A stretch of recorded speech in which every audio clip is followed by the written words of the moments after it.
usted tiene una prediabetes y se puede encaminar por ciertas condiciones a tener un padecimiento más grave, pues hoy vamos a ahondar en ese tema con la doctora Laura Ulate, justamente para que no suceda esto. Doctora, muy buenos días, bienvenida. Muchas gracias. ¿Qué le pasa, doctora, a nuestro cuerpo cuando se nos diagnostica ser prediabético? Importante es entender qué es prediabetes. Exacto. Antes que cualquier cosa. La prediabetes es una condición de salud en donde los niveles de glucosa en sangre, los niveles de azúcar en sangre no están dentro del rango de normalidad, pero tampoco cumplen criterios para diagnóstico de diabetes. El problema es que esta condición es un factor de riesgo para el desarrollo de enfermedades cardiometabólicas como diabetes, enfermedad cardiovascular, eventos cerebrales. Entonces, la importancia de esto es prevenir la progresión de esta condición. Entonces, ¿qué pasa? Realmente la fisiopatología, las causas que lo generan son sumamente complejas, pero la base como tal es la resistencia a insulina. Es la incapacidad que tiene el organismo, para simplificarlo un poco, de que la insulina actúe de forma adecuada sobre ciertos tejidos.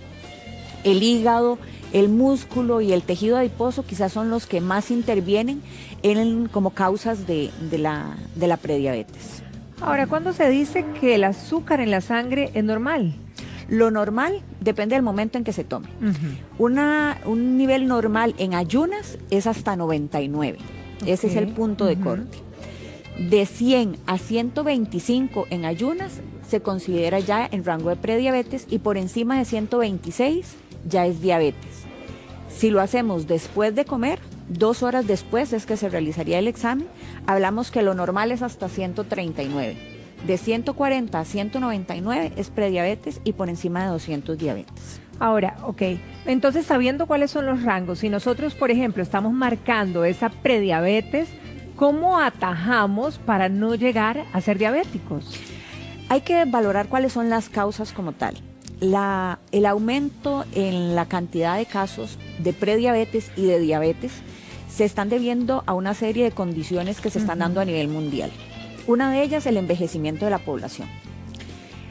A más viejos tenemos más deterioro orgánico y es mayor la probabilidad de que nos compliquemos con alguna enfermedad. Pero los estilos de vida, principalmente lo que es el aumento de la incidencia de obesidad, que ya en Costa Rica andamos de que alrededor de entre el 50 y el 60% de la población costarricense tiene problemas de sobrepeso u obesidad. Esta condición, sumado al hecho de que estamos consumiendo grandes cantidades de carbohidratos simples, es lo que está contribuyendo a que se presente cada vez con más frecuencia esta condición y a edades más tempranas. Hace muchos años se hablaba que esta condición era para presentarse en personas de 50 años o más. En estos momentos uno ve chicos de 10 años con esto. Ahora, ¿quiénes son los más vulnerables o corren el riesgo de ser diabéticos? Las personas con más vulnerabilidad son aquellos que tienen factores de riesgo. ¿Cuáles son factores de riesgo? Exacto. Si tengo antecedentes familiares de diabetes, si tengo sobrepeso u obesidad, si tengo alguna otra situación, hipertensión, trastornos en los niveles de colesterol en sangre, de triglicéridos, pacientes que además han tenido hígado graso, mujeres que han estado embarazadas y han tenido lo que se conoce como productos macrosómicos, que es básicamente bebitos que pesan más de 4 kilos. Pacientes con síndrome de ovario poliquístico también es muy frecuente que tengan esta condición. Entonces, a pacientes que ya han tenido en algún momento antecedentes de alteraciones de la glucosa en sangre que no se han mantenido en el tiempo, pero que sí ha ocurrido en algún momento, todos estos pacientes ya están en riesgo de desarrollar la enfermedad. Ahora, ¿hay alguna manera, digamos, en este proceso donde arrancamos como prediabéticos de sentir, de poder checar o detectar esos síntomas? Desgraciadamente no es algo que el paciente pueda percibir por sí fácilmente. Solos nosotros, no. La gran mayoría de los pacientes no van a sentir nada. En algunos casos, si la resistencia a insulina es muy alta, los pacientes lo que pueden empezar a notar es que tienen acrocordomas, que son las cabecitas de vena que llaman popularmente las abuelas. Que salen, sí. Que empiezan a salir en el cuello, en algunas otras partes, o que la piel se empieza a manchar. La piel se vuelve más gruesa y más oscura debido a la resistencia a insulina. Entonces son cosas que se pueden notar, pero no todos los pacientes van a cumplir esto al 100%. Entonces, en medicina el 100% nunca existe, entonces hay pacientes que con solamente verlos uno puede saber que ya están en riesgo, pero hay otros que se encuentran en riesgo sin darse cuenta. Ahora, hablando de tanta diabetes en Costa Rica, digamos en general, ¿uno debiera hacerse un examen en tal punto de la vida como para ir un paso adelante? O sea, ¿en qué momento? Entre más factores de riesgo se tengan, más temprano hay que hacerlo. O sea, usualmente no se va a recomendar hacerlo en chicos de menos de 20 años como un tamizaje, a menos de que tengan alguna sintomatología asociada a otros tipos de diabetes como tal. Pero si un chico tiene problema, un adolescente, está con sobrepeso, es sedentario, ya tiene algunos cambios en la piel, sí va a ser un tamizaje.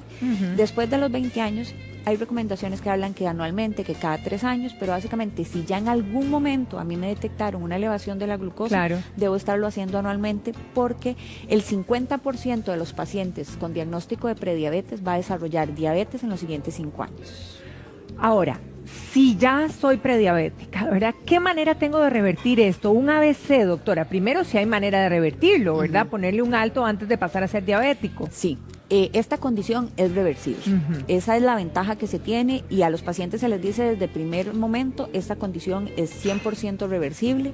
De usted depende si esto sigue progresando, claro, y pasamos a diabetes, y una vez cruzada la línea no hay vuelta de hoja. Pero en estos momentos, si hacemos los cambios que debemos hacer, todo va a mejorar. El ABC va a ser los pilares básicos que siempre le dicen a los pacientes: dieta, ejercicio y la parte de medicamentos. Efectivamente, la proporción de alimentos que puedan elevar la insulina y más fácilmente puedan hacerlo, que se clasifican según el índice glicémico, esos alimentos, entre más los introduzcamos a nuestro cuerpo, mayor potencial va a ser de producir picos de insulina, de generar un poco más de resistencia. Lo mismo, el acúmulo de grasa, principalmente lo que es grasa visceral, que es la grasa que está a nivel del abdomen. Esa grasa genera mucha resistencia a la insulina. Entonces, el ejercicio, el control de peso va a ser fundamental. De las cosas que mejor funcionan para la resistencia a insulina es el ejercicio. Mejora significativamente la sensibilidad.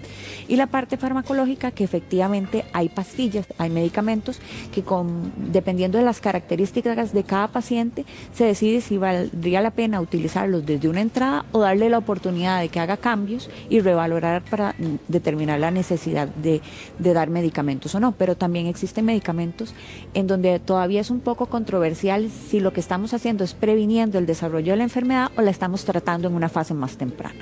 Ok, ahora, ¿hay medicamentos que pueden más bien propiciar una prediabetes? Hay medicamentos que pueden elevar los niveles de glucosa y son bastante frecuentes. Muchos de los medicamentos que se utilizan para enfermedades como la artritis, el lupus o para trasplantes, todos estos medicamentos pueden generar elevaciones de los niveles de glucosa en sangre. Sin embargo, no desarrollan una prediabetes como tal, pues la causa de la prediabetes suele ser otra, pero sí puede desencadenar que yo tenga niveles de glucosa en sangre altos, y de ahí la importancia de que el médico indague bien qué es lo que está pasando, si el paciente está tomando alguna medicación que pueda estar generando este problema antes de tomar la decisión de intervenir por otra área.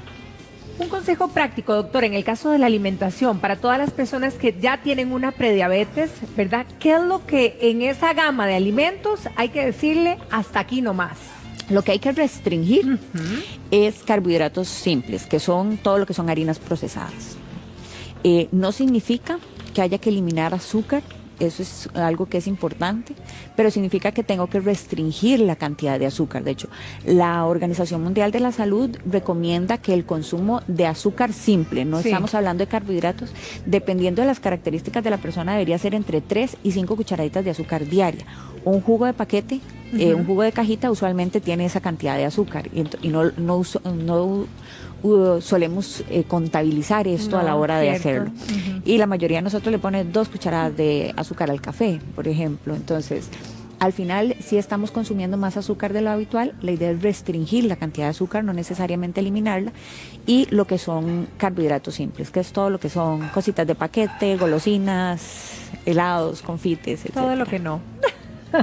Doctora, muchísimas gracias. Con mucho Como gusto. siempre, un placer conversar con usted, y que pase un feliz día, doctora. Muchas gracias. Bien, nosotros continuamos. ¿Vero?